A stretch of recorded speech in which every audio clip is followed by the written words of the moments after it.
El estado original del hombre. Vamos a entrar en ese tema. Ayer, durante las pláticas que tuvimos, estuvimos viendo cómo la voluntad humana, así en términos muy generales, a partir de que Adán cae y pierde o se sustrae de esta divina voluntad, tiene efectos muy desgarradores y muy interesantes también. Lo primero es que lo que pierde Adán es esa vida divina que él tenía como principio, como naturaleza, y que a partir de ahí la criatura toma como principio o como su naturaleza la voluntad humana.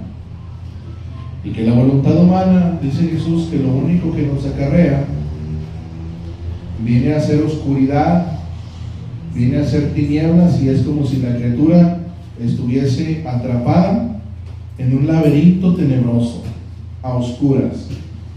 Y que si algo de bien puede hacer la voluntad humana de la criatura, pues es muy limitado y sigue siendo tinieblas. ¿Por qué? Pues porque en ese mismo acto bueno, como es realizado por la voluntad humana, ese acto toma las características de la voluntad con la que se realizó. Entonces la voluntad humana le hereda al acto pues lo que acabamos de decir, que es tinieblas, que es oscuridad, que está tenebroso, que es como un laberinto, que es débil, que es finita, que muere, que se deteriora, y ahí le podemos seguir con un chorro de adjetivos y características que tiene el ser humano y su voluntad por herencia de esa ausencia de vida divina que se generó en el momento de que Adán se sustrae de la divina voluntad. ¿De acuerdo? Entonces, pues cosas buenas de la voluntad humana no hay. Y lo que quiere Jesús es que el hombre vuelva al estado original, tal como creó a Adán en el principio. Y ya dijimos que para Adán el vivir en la divina voluntad era como una cosa natural, porque Jesús, compadeciéndose de Adán, dice: pobrecito. Él no tenía un ejemplo de alguien que se hubiese precipitado en el mal. Él no conocía el mal, no existía el mal. A comparación de nosotros, que sí tenemos una lista grandísima de ejemplos de personas que se han precipitado en el mal y que se han precipitado por voluntad propia y muy profundo. Y también tenemos el ejemplo de la vida propia. O sea, uno mismo se ha ido precipitando, se ha ido aventando en un abismo de la voluntad humana, que lo único que ha generado ha sido tristeza, oscuridad, estrés y un chorro de cosas muy malas para la criatura. Entonces, en Adán, y esto es muy importante, en Adán no representaba ningún tipo de esfuerzo vivir en la divina voluntad, porque para él era su vida primaria, era una cosa natural. Para él vivir en la divina voluntad era como respirar. Es por eso que toda la creación estaba en armonía con Adán. Es como si Adán estuviera vinculado a toda la creación, y toda la creación, al ver en Adán la vida divina o la vida de su mismo creador, entonces le servía a Adán. Cosa contraria con la criatura. En nosotros, como a partir de la caída de Adán, la criatura decide tomar como voluntad primaria la voluntad humana, de ahí en adelante la criatura tiene que tener este movimiento de participación activa en la divina voluntad, que implica el sacrificio o la renuncia de su propia voluntad para vivir de la voluntad divina. ¿De acuerdo? Entonces, de ahí que el proyecto de Dios, como si hubiese pensado en un proyecto completo, que es este acto único y eterno, que es el mismo ser de Dios, quedara incompleto, pero en la parte de la criatura. ¿Por qué? Porque Dios quería tener a alguien con quien compartir. ¿De acuerdo? Entonces, todos estamos de acuerdo en que Dios es infinito, ¿sí o no? Sí. Y todos estamos de acuerdo en que en Dios todo es siempre nuevo, ¿o no? Sí. Entonces, como Dios es infinito y Dios es siempre nuevo, la humanidad, incluyendo la propia humanidad del Verbo que es Jesús, es limitada. No alcanza a manifestar todo el infinito del ser espíritu puro de Dios. Y por eso, he aquí esta maravillosa creación que somos nosotros. De ahí la necesidad de crear a cada uno de nosotros, porque como Dios es infinito y Él quería sacar de Él absolutamente todo, quería expresarse, quería manifestar todo lo que Él es, entonces necesitaba de criaturas semejantes a Él que siguieran sacando a la luz del tiempo todos y cada uno de los atributos divinos, de todo lo que es y contiene Dios. Y es por eso que, como lo decía ayer el Padre en misa, el Padre José Luis decía, Dios quiere manifestarse a través de cada uno de ustedes, pero desde su particularidad, desde sus características únicas y propias. Entonces, decía el Padre, ¿cuántos miles de millones de personas somos? ¿Cuántas miles y miles de millones y de trillones y de infinitud, ya no puede uno ni contar, de atributos y de manifestaciones divinas quisiera Dios haber podido sacar, usando a cada uno de nosotros con características propias? Entonces, la criatura, en el momento en el que vive en la divina voluntad, lo que hace es que comienza a participar de la naturaleza divina, se vuelve una sola cosa con el acto único y eterno que es el mismo Dios, y se pudiese decir que la criatura que vive en la divina voluntad, como está manifestando lo que Dios es y contiene, y quedó totalmente suspendido para que la criatura estuviese tomando para manifestarlo a la luz del tiempo, de tal manera que la criatura está de cierto modo completando el acto único y eterno de Dios. Por eso es que Dios se ocupa de salvar todas sus habitaciones, que somos todos nosotros, para salvarse Él mismo, para que su proyecto, por así decirlo, no quede truncado, para que no quede incompleto. De ahí que la criatura tenga que ser redimida.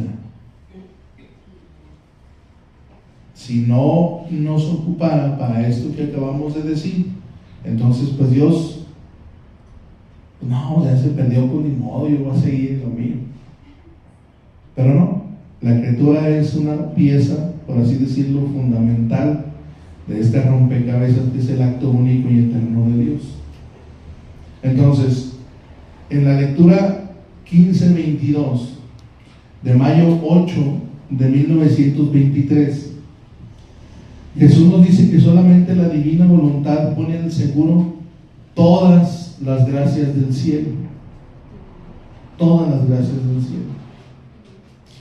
Y dice Luisa: encontrándome en mi habitual estado, me he encontrado fuera de mí misma. Me parecía que recorría un camino larguísimo, donde encontraba mucha gente, quienes daban horror al verlos, quienes parecían demonios encarnados, poquísimos los buenos. ¿Sabe desde dónde habrá empezado a caminar Luisa, verdad? Pero seguro pasó por aquí. Digo, pasó por aquí y aquí fue donde vio los poquísimos buenos. No creen que dice que daba horror verlos, nada. Ha de haber pasado por aquí. Y dice: el camino era tan largo que no terminaba jamás. Y yo, cansada, quería regresar en mí misma, pero una persona cercana a mí me lo impedía diciendo: ándale, adelántate, camina, debes llegar al principio, y para llegar a esto debes pasar todas las generaciones, debes tenerlas bajo tu mirada para llevarlas a tu Creador. Tu principio es Dios, y tú debes llegar a aquel punto de la eternidad cuando el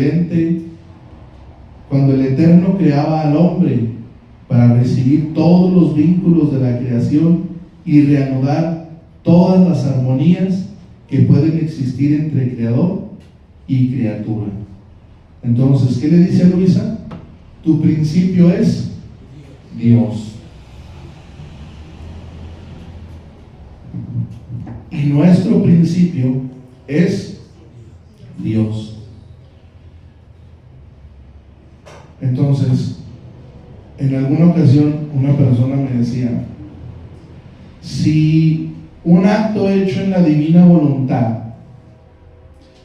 es la misma vida de Dios y es un acto infinito y es un acto eterno, es un acto completo y cumplido, ¿como para qué se necesita seguir haciendo más actos en la divina voluntad? Si ese solo acto pues ya es todo.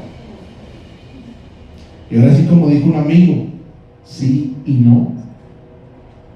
Sí, es verdad que es un acto eterno, completo, cumplido, infinito, y que en ese acto está toda la vida de Dios. Sí. Pero el detalle aquí está en que la criatura necesita ir creciendo o ir desarrollando esa vida divina que Dios ya le puso en su interior, para que conforme va desarrollando esa vida se vaya manifestando Dios, y entonces se cumpla eso que decíamos hace rato, que Dios es infinito y siempre es nuevo. Entonces, todas las cosas, y aquí dice, debes llegar a aquel punto de la eternidad cuando el Eterno creaba al hombre para recibir todos los vínculos de la creación y reanudar todas las armonías que pueden existir entre el Creador y la criatura. Y entonces Dios, al momento de crear, vamos a decir, al momento de realizar la obra de la creación y saca todas las cosas que nosotros podemos ver, ahí Dios pone un amor, le pone un te amo. Y la cosa creada quisiera poder darle a Dios o regresarle a Dios ese te amo, pero no puede porque no tiene razón. Entonces el alma que vive en la divina voluntad le presta la voz a la cosa creada para que pueda manifestarle el amor. Pero Dios no recibe el amor de la cosa creada, sino que Dios recibe el amor de parte de la criatura, y se sirve la criatura de la cosa creada para darle ese amor que Dios había puesto en esa creación. Entonces, conforme la criatura va haciendo estos giros, lo que va haciendo la criatura es que va tomando posesión de todas las obras de Dios. Y entonces, todas las obras de Dios, la creación, la redención, la santificación, las obras ad intra de Dios también, están a la disposición de la criatura, pero no le pertenecen como posesión hasta que no las toma como propias. Entonces, de ahí la necesidad de que la criatura tenga que estar participando de la vida divina para poder tomar posesión de las obras de Dios para que sean como cosa propia.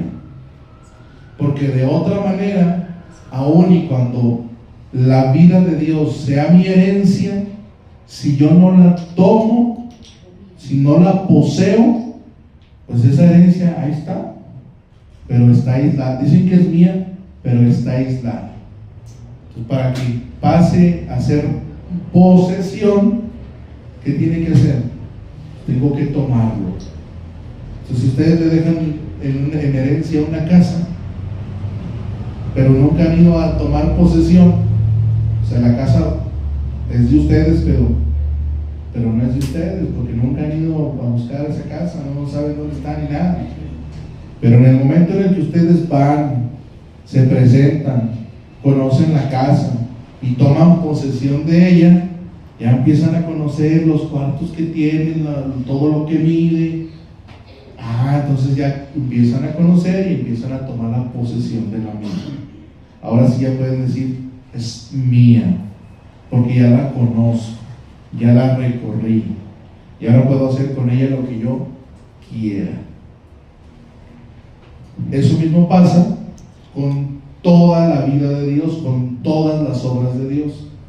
Entonces la criatura empieza a tomar parte de las obras de Dios para tomar posesión de ellas, desarrollar esa vida divina y que Dios pueda manifestar siempre cosas nuevas en función de la particularidad de cada uno de ustedes. ¿Por qué? Pues es que miren, a mí se me ocurre que en el momento en el que yo participo de las obras de Dios, y en este caso voy a decir, voy a participar de la redención, a mí se me ocurre tomar la sangre de Jesús para lavar las conciencias de las personas, de toda la familia humana. Pero a lo mejor a usted se le ocurre tomar la sangre para otra cosa, a lo mejor para refrescar, a lo mejor para limpiar, a lo mejor para purificar. A lo mejor usted no toma la sangre, a lo mejor usted toma la llaga. A lo mejor usted no toma la sangre, a lo mejor usted toma el agua que salió del costado de Cristo. A lo mejor usted no toma el agua, a lo mejor usted toma la crucifixión o la coronación de espinas. Y le da un uso totalmente distinto a esa parte de la obra de Dios, que en este caso es la redención.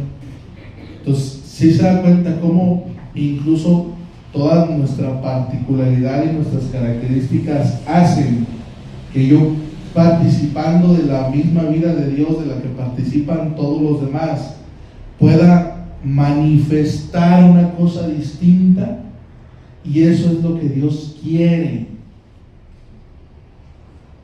Me acuerdo, y voy a poner este ejemplo, me acuerdo de una ocasión que fuimos a un retiro de Divina Voluntad en San Juan de los Lagos,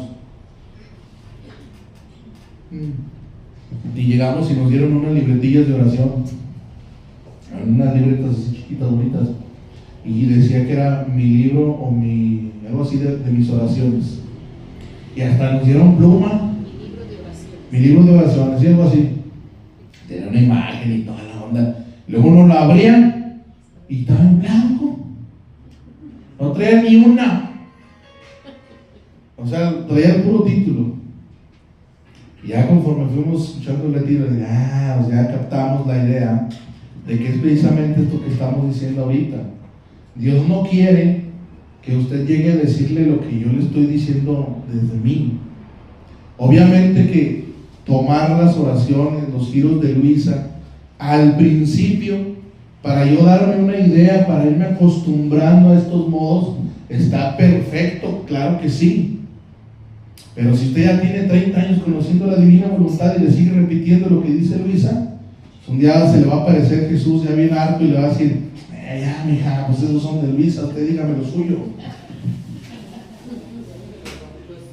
Entonces no hay que esperar a que venga Jesús harto de escuchar las cosas que le decía Luisa. Mejor cada quien en su interior vaya hablándole a Jesús, vaya manifestándole a partir de su particularidad, de sus características, lo que ahí le puso. Jesús quiere específicamente algo en concreto de cada uno de nosotros. Es algo que el prójimo, su amigo, su vecino, su primo y demás no le pueden dar. Así de, ahora sí que para que ya se infle un poquito, así de únicos y de especiales somos para Dios. Y entonces dice aquí que en este camino Luisa veía gente que le daba horror verlos, y dice: ¿quiénes parecían demonios encarnados? Y esto es porque cuando la criatura comienza a vivir de esta divina voluntad, dice Jesús en los escritos que la criatura se empieza a revestir primero de una luz purísima, y esa luz purísima es el mismo Dios. Se empieza a revestir de Dios hasta que el alma se vuelve invisible y lo que se ve es Dios. Pero lo que pasa cuando el alma vive en su propia voluntad es totalmente lo opuesto a Dios. Entonces, ¿de qué se empieza a revestir? Dice Jesús que de andrajos. Se empieza a revestir ¿de qué?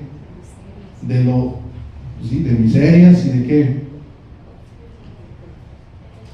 No tenga miedo, no se le va a aparecer, pero se empieza a revestir de chamuco, se empieza a revestir de diabólico.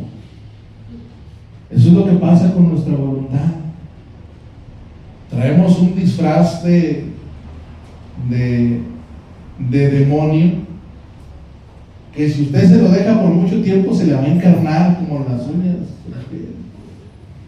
Y luego para quitárselo va a estar bien duro. Entonces no hay que revestirnos de Satanás. ¿Cómo se reviste un alma de Satanás? No crean que revestirse de demonio es físicamente parecerse al diablo. No. Ya usted empieza a aceptar la eutanasia, ya empieza usted a aceptar el homosexualismo, empieza a aceptar el divorcio, empieza a aceptar el aborto, ya se está revistiendo de Satanás. Así de fácil y de sencillo. En su interior ya usted es un diablo bien hecho.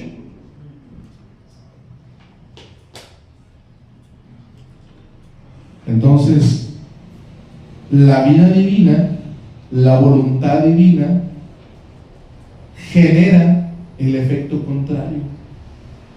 Se empieza a revestir de luz, se empieza a revestir de Jesús y de todos los atributos y características divinas que Él es y posee.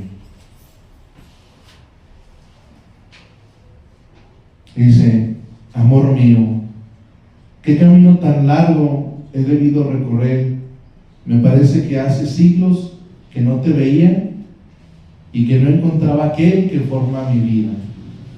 Entonces, ¿quién formaba la vida de Luisa? Jesús. Entonces, por eso Luisa era luz. Los actos de Luisa eran luz purísima, eran actos divinos. Y Jesús, todo amor, le contesta: ah, sí, hija mía, repósate en mis brazos, ven a tu principio de donde saliste. También yo te esperaba con ansias para recibir de ti en mi querer todo lo que la creación me debe, y para darte a ti en mi mismo querer todo lo que debo dar a toda la creación. Y entonces aquí es en donde está lo interesante. Lo que se le da a Dios se le da a través de su mismo querer. Por eso ayer les decía, cuando quieran decirle a Dios que lo aman, díganle a Dios que lo aman desde su voluntad y con su misma voluntad.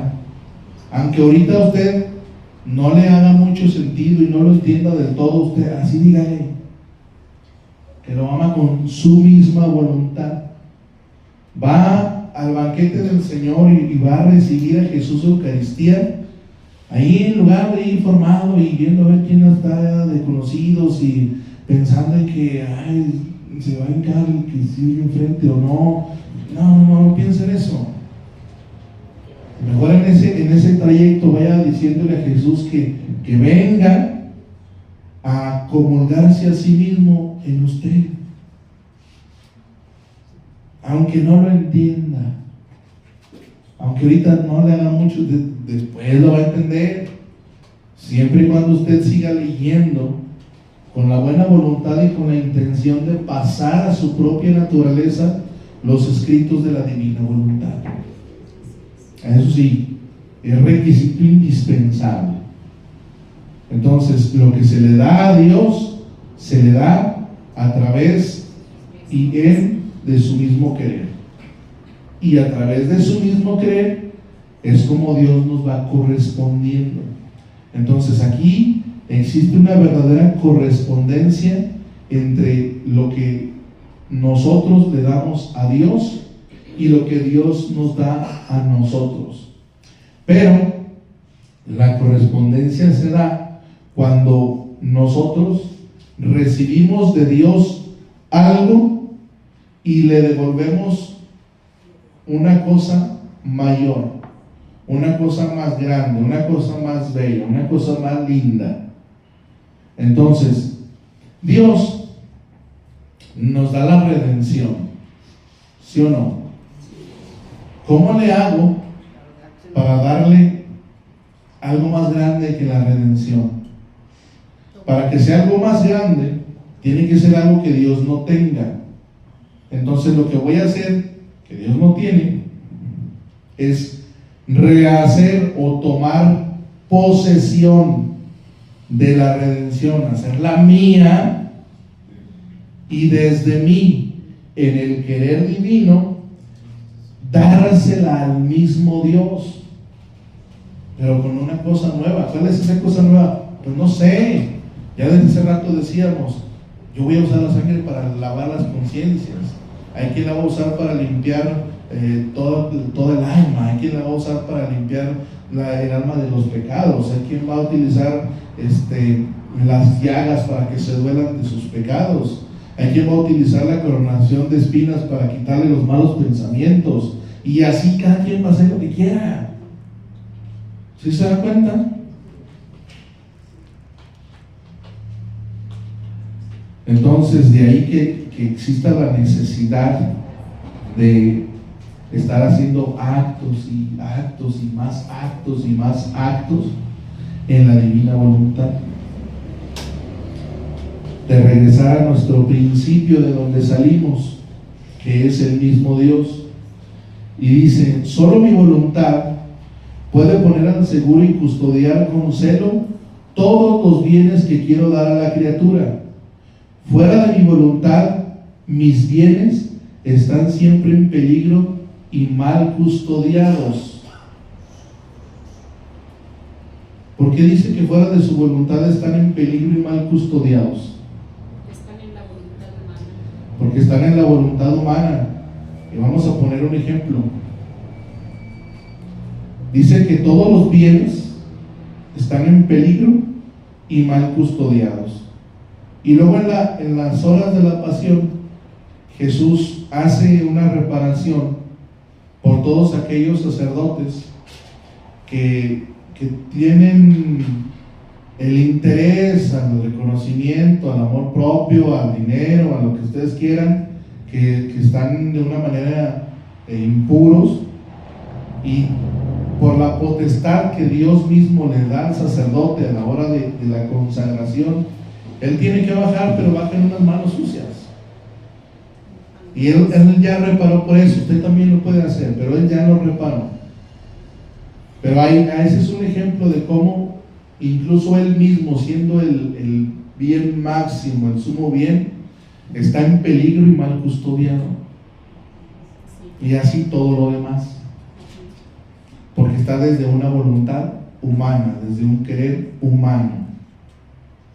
¿De acuerdo? Y entonces dice, en cambio en ella, o sea, en la voluntad divina, yo abundo y doy a una lo que debería dar a todas. Por eso quiero vincular en ti la creación toda. Quiero ponerte en el punto primero de la creación del hombre.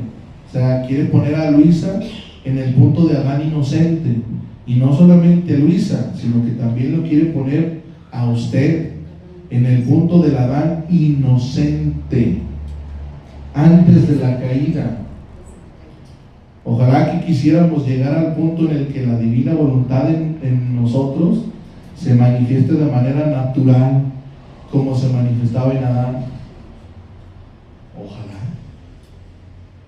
Ojalá.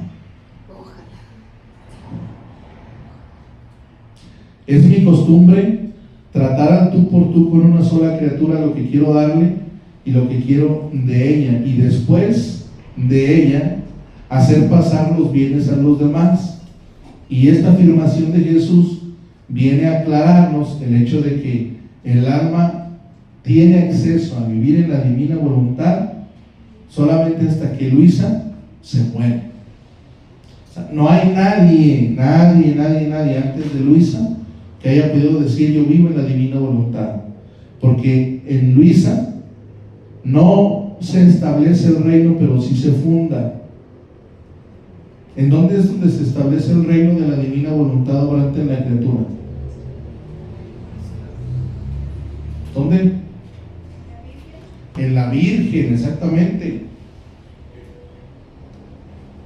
En María es en donde Dios establece por principio su reino entero, pero no es fundado, o sea, no tiene la misión de transmitir el don o el reino. Pero para Luisa, la misión es fundar el reino de la divina voluntad. Entonces imagínense que el reino de la divina voluntad es como un edificio.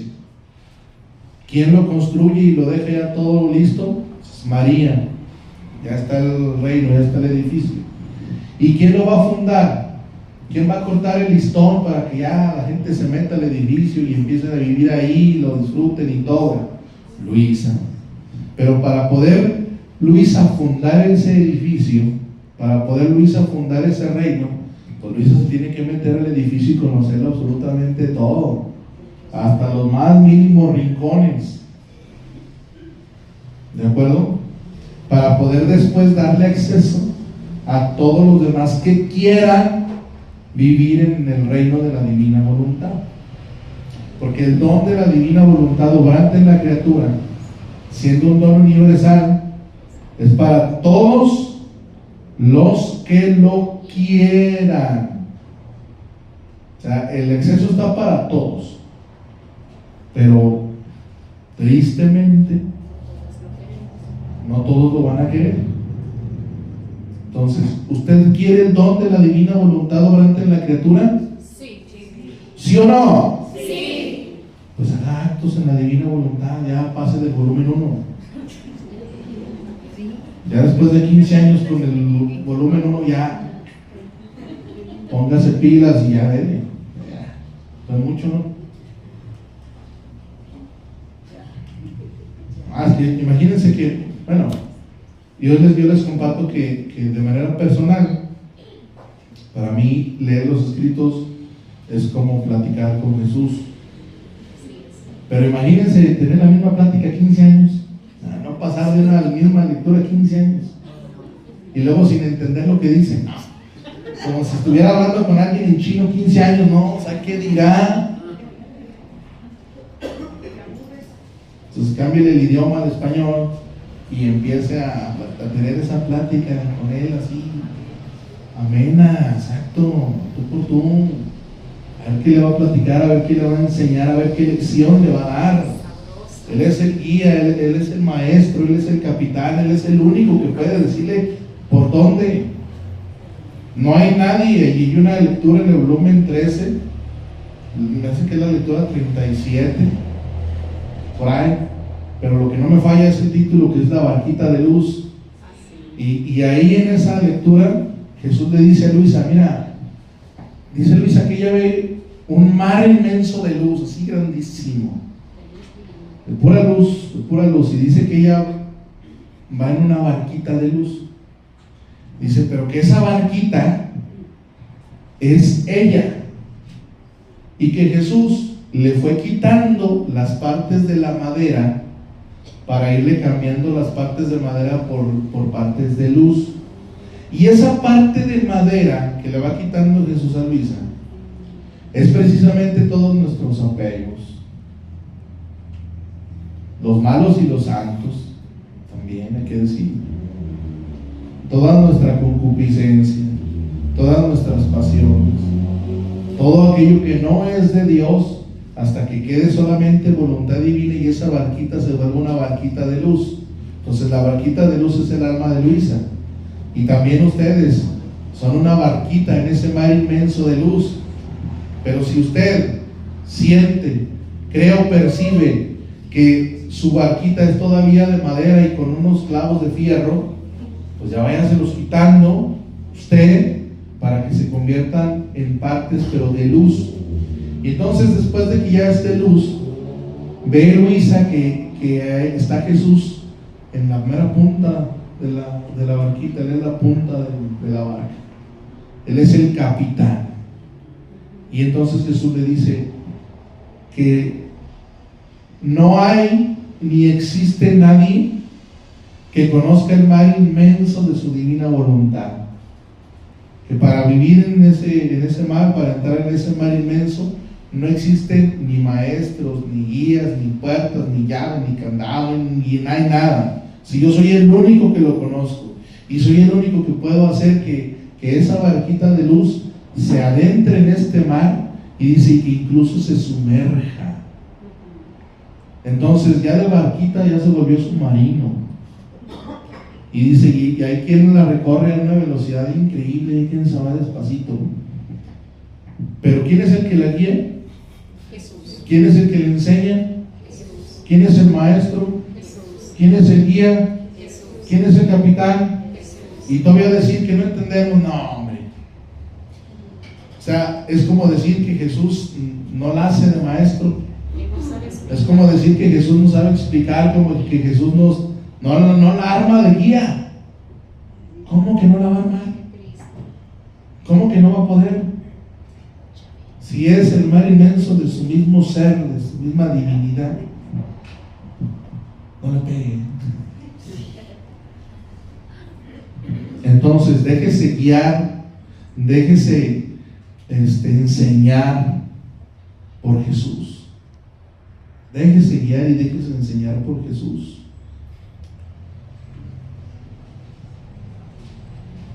Dice, hija mía, yo había creado al hombre como una flor que debía crecer, colorearse, perfumarse en mi misma divinidad, pero con sustraerse de mi voluntad le sucedió como a una flor que se arranca de una planta. Mientras está la planta, la flor es bella, vivaz en su color, olorosa en su perfume. Arrancada de la planta, se marchita, se decolora, se transforma en fea y llega a dar un mal olor. Yo creo que a todas ustedes, a los hombres, quién sabe, porque no es muy común eso, pero a las mujeres yo creo que a todas les han dado flores más de una vez en su vida. más de una vez. A nosotros los hombres casi no, más nos dan flores cuando ya uno se muere. Ahí es cuando llega la flor. Pero yo ya me sabía, y a mí ya una vez ya me regalaron flores antes de morir. Pero a todas las demás, todas las mujeres les han regalado flores más de una vez, ¿verdad que sí? Y ustedes ya han visto este proceso que nos ha platicado Jesús en este parrafito. O sea, llega la flor y usted se emociona. ¡Wow! ¡Qué bonitas, qué hermosas! Y luego ahí está con el celular, la foto, para el Facebook, para Instagram, para lo que quiera. Pero pasan los días y esas flores se marchitan. Lo que no dijo Jesús aquí es lo que hacen las mujeres cuando ya las flores ya están feas. ¿Qué hace la mujer cuando ya la flor está fea? La tira. No le hace que se las haya dado el hijo, la hija, el esposo, el papá, la mamá, el amigo, el primo, el vecino, quien sea. Se ponen feas y las tira. Las tira.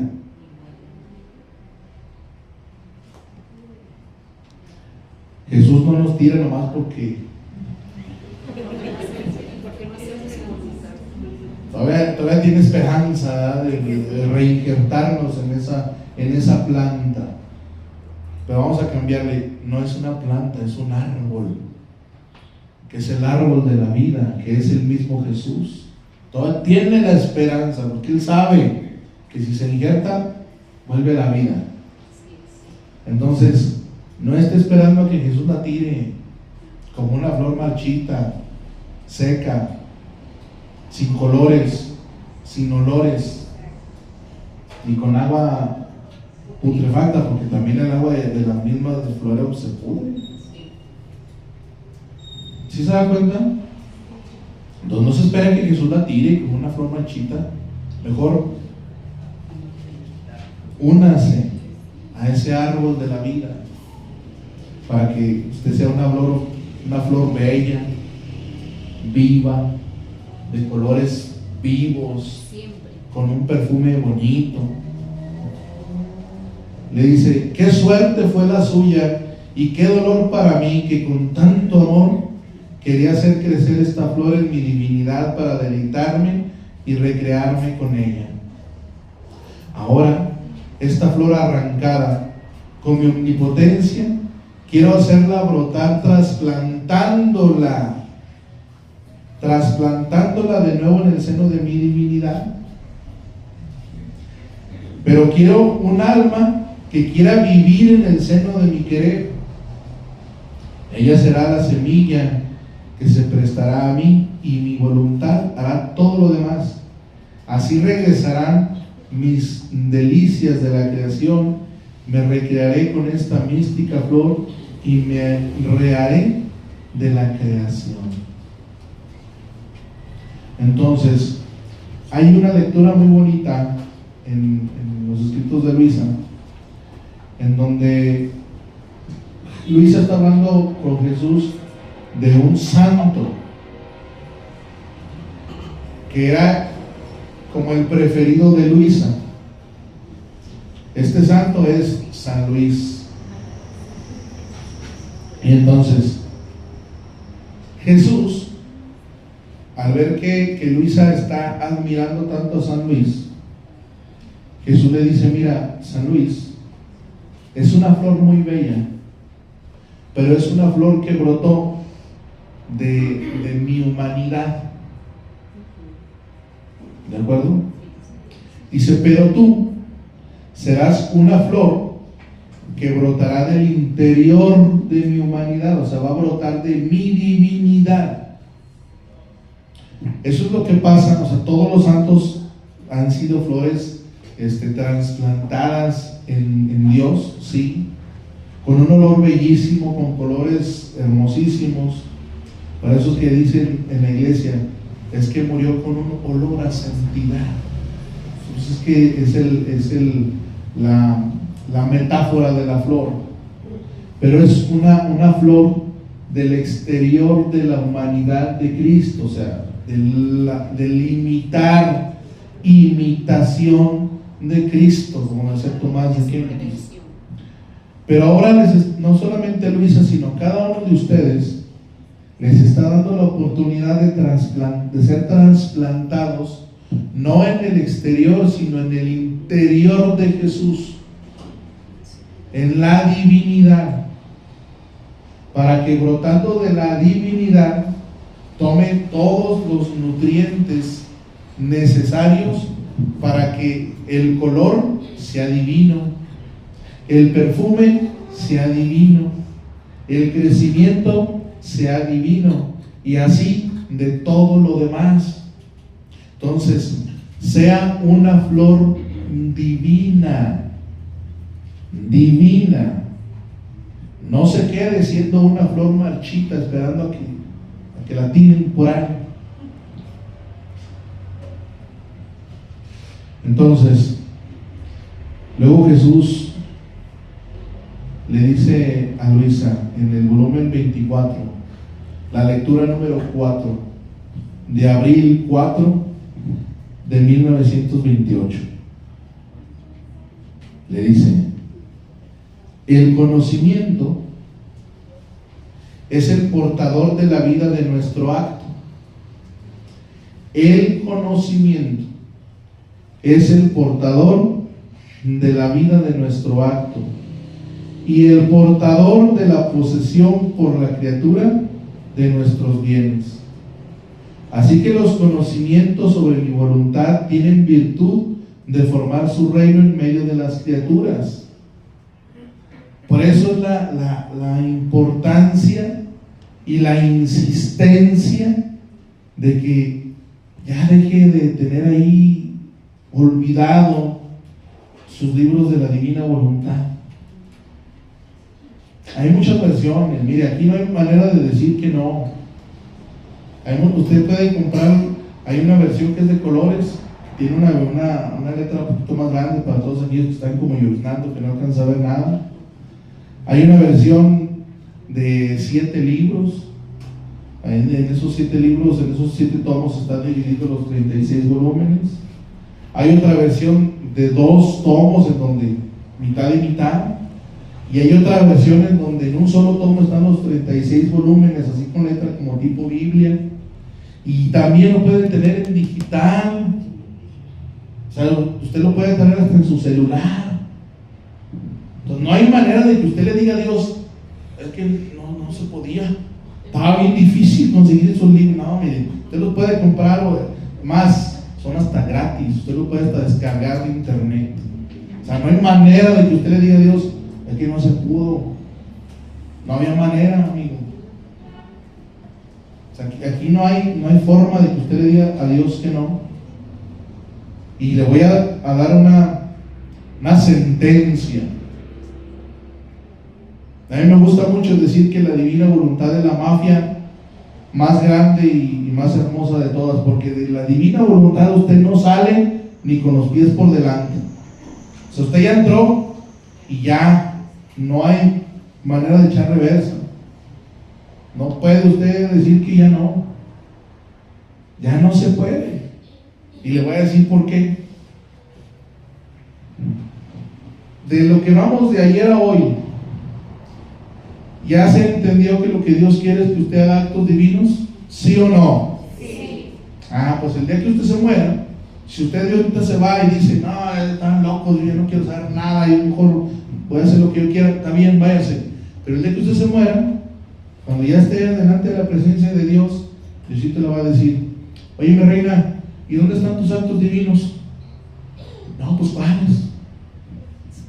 No, pues estuviste ahí escuchando, ¿verdad? Que ya supiste que yo quería actos divinos. No, es que todo eso de la divina voluntad, no, era bien enredado, decías una cosa y luego otra y no supe ni qué. A mí no se me da. Pero sí supiste que quería actos divinos. Sí. Sí, pues eso hasta nos preguntaron y todavía dije: sí. ¿Cómo le dice a Dios pues que no supo qué era lo que él quería? Les recuerdo la frase esa de San Agustín: dame lo que me pides y pídeme lo que quieras. ¿Cómo le digo a Dios que no? si ya me dio todo? O sea, Él se torna por completo y me dice, mira, quiero esto, dámelo. Ni siquiera me está pidiendo lo mío, me está pidiendo lo que Él me da. Sí, está peor. Todavía decirle que no. Oiga, Adonai, Dígame. ahorita que dice que no nos podemos hacer para atrás, también ahí yo estaba pensando, porque pues entramos en conciencia ya de los actos divinos, de lo que Dios nos pide, y una vez que ya tenemos conciencia de ello, pues igualmente la conciencia no nos permite retroceder o apartarme, vaya, viéndolo yo por ese lado, ¿verdad? Yo digo, pues sí, es que efectivamente, si yo ya sé que esto me lleva a la divinidad, y lo sé porque lo leí o porque nos lo explicó, en fin, pero ya no me puedo hacer que no sé. O sea, no me puedo hacer decir, ay, pues es que me voy a hacer que no sé. O dejarlo, que es peor todavía, ¿verdad? Por la conciencia que no me va a permitir estar en paz. Pienso yo. Es correcto, muy bien, claro que sí. O sea, no hay manera, miren, por eso yo les digo, el conocer una verdad nada más de la divina voluntad y no aceptarla, está bien, usted si quiere no la acepta, pero no puede negar que es verdad. Y esa verdad, a lo mejor no hoy, no mañana, a lo mejor no en 5 años, pero esa verdad le va a estar haciendo mella en su interior. Es como una gotita de agua que está cayendo en una piedra. Ahí está cayendo siempre, pero constante. Y al principio la piedra se ve mucho más fuerte que la gotita de agua, porque la gota cae y se deshace. Pero conforme pasa el tiempo, empezamos a ver que en esa piedra ya no está la punta, ya hay un huequito donde está cayendo la gotita ahí. Y si la dejamos más tiempo, va a llegar un momento en que la piedra se va a quebrar. Eso es inevitable. Si eso le pasa a una piedra con una gota de agua, imagínense lo que le va a pasar al alma con una sola verdad que tenga en la divina voluntad. Usted el día de hoy se va, usted no sabía nada de la divina voluntad, apenas estuvo ayer, y el día de hoy, y usted se va y dice, no, eso está bien, nada, como que no me llama tanto. Yo le aseguro, y como dijo una amiga, casi hasta se lo firmo con sangre, que va a siempre estar pensando en esto. Siempre va a estar pensando en esto. Y cada vez que haga una práctica religiosa, cada vez que esté en misa, cada vez que vaya a comulgar, va a venir a su mente, ay, me acuerdo que el muchacho ese guapo que estaba ahí decía que le dijera yo a Jesús, ven a comulgarte a través de mí. Se va a acordar, hasta que llegue un punto en que en su interior va a surgir la necesidad de conocer y de adentrarse cada vez más en esa verdad que le hace mella cada rato. Por eso le dice, el conocimiento es el portador de nuestra vida, es el portador de la posesión de los bienes. Entonces, para yo poder poseer todos los bienes de Dios, necesito conocerlos. Ahí está el meollo del asunto. Entonces le dice,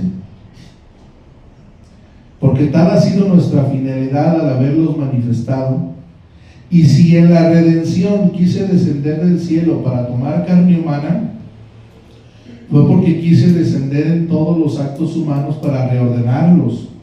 Mucho más, pues Adán se sustrajo de nuestra voluntad divina para contentar su humanidad, y con esto se desordenó todo, perdió su estado de origen, y yo debí hacer el mismo camino, descender en una humanidad para reordenarlo de nuevo, y todo lo que hice en ella debía servir como remedio, medicina, ejemplo, espejo, luz, para poder poner en orden a la humanidad decaída. Ahora, debiendo hecho todo lo que era necesario, y aún de más, tanto que yo no tenía ya que más que hacer, hice todo y lo hice como Dios, con medios sorprendentes y con amor invencible para reordenar esta humanidad decaída. El hombre no puede decir que esto Jesús no lo ha hecho, que Jesús no ha hecho esto para curarlo, para reordenarlo y para ponerlo a salvo. No se puede negar.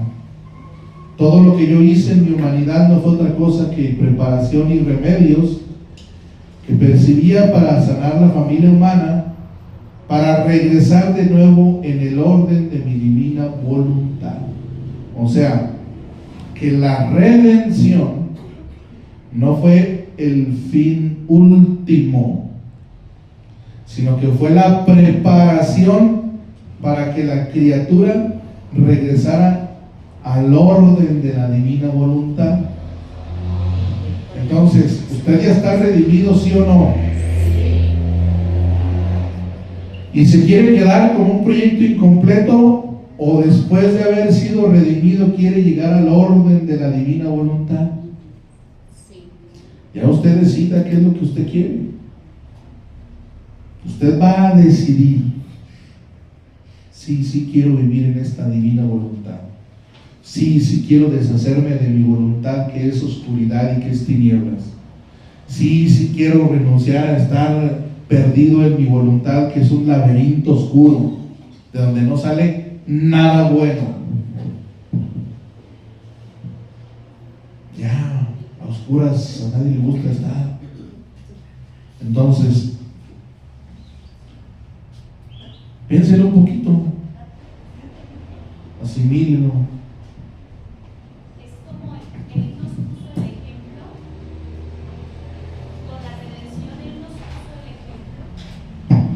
Con la redención, lo que hizo Jesús fue reanudar las conexiones entre el Creador y la criatura, para que una vez habiendo establecido esa conexión nuevamente, una conexión que se había perdido por el pecado de Adán, una vez restablecida esa conexión, la criatura pueda llegar al orden de la divina voluntad. Por eso es que Dios, en su infinita sabiduría, primero saca de sí toda la creación, que es la obra de la creación. Luego viene la obra de la redención, y después viene la obra de la santificación, en donde después de que se culmina esta segunda obra, que es la de la redención, y que por medio de esta redención se restablece esta conexión de la criatura con su Creador, pueda llevarse a cabo la obra de la santificación. Por eso es que de la redención brota nuestra iglesia, nos deja todos los sacramentos que resultan como los medios para santificar a la criatura, que es la participación de esa tercera obra de Dios, que es la santificación. Pero el culmen, el punto más alto, la finalidad de la tercera obra de Dios, que es la santificación, es la divinización de la criatura. Y eso solamente se llega por medio de la divina voluntad. ¿De acuerdo? Pues vamos a pensar en estas verdades, pero piénsenlas bien. Hay que rumiarlas, porque solamente tenemos que estar nosotros como San Pedro cuando se le fueron todos los discípulos a Jesús, porque les dijo que el que no coma mi carne no bebe mi sangre, y se le van.